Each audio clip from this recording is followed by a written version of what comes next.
dipersembahkan oleh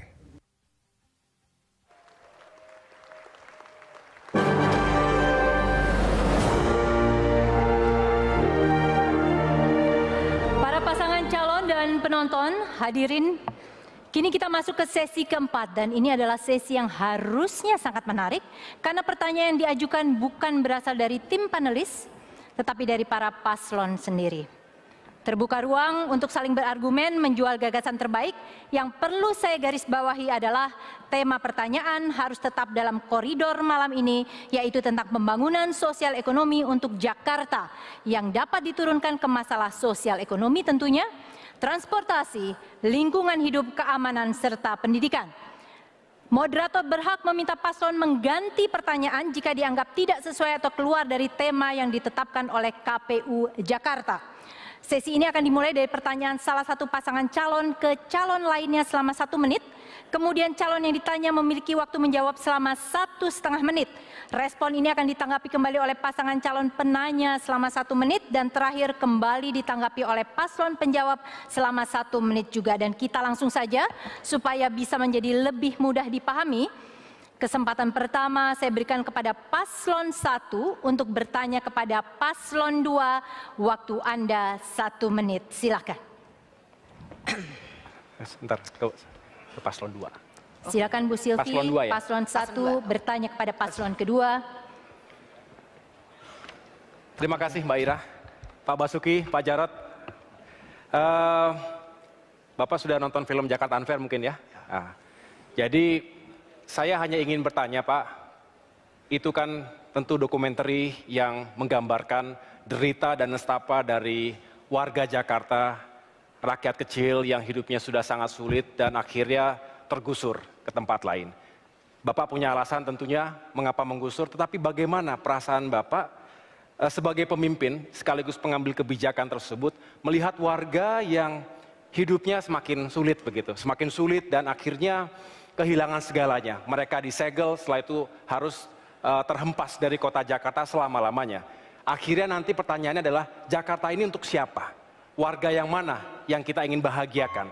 Kita ingin kota kita cantik, tetapi bukan karena kecantikan itu kemudian ada tangis yang berlarut-larut di kota ini. Terima kasih Pak Jarod. Oke, baik. Ditahan dulu, paslon 2 Anda memiliki waktu 1,5 menit untuk menjawab pertanyaan tersebut. Silakan. Ya, ini memang satu mungkin pasangan calon 1 lihatnya hanya lokasi tertentu. Kami itu tidak pernah menggusur daerah yang tidak tinggal di dalam aliran sungai sebetulnya.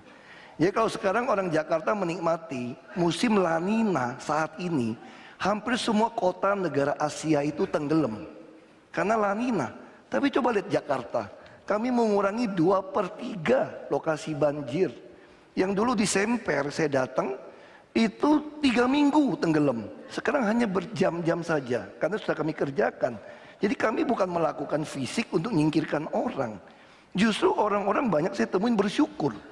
Bersyukur sekarang dia merasa keluarganya aman. Kalau dulu kau dengar suara ambulan katanya, wah ngeri, apakah anak saya yang meninggal jatuh ke sungai atau ketabrak. Tapi sekarang dia bisa bekerja dengan baik, toh ongkos juga tidak bayar. Ini sekali lagi seolah-olah kami mengusir orang Jakarta. Yang tidak mendapat rusun itu adalah penyewa yang datang dari luar kota sebetulnya. Tapi kalau dia berKTP DKI pasti dapat rusun. Karena rumus kami sangat sederhana. Kalau rusun belum tersedia, terpaksa banjir kami biarkan tetap terjadi.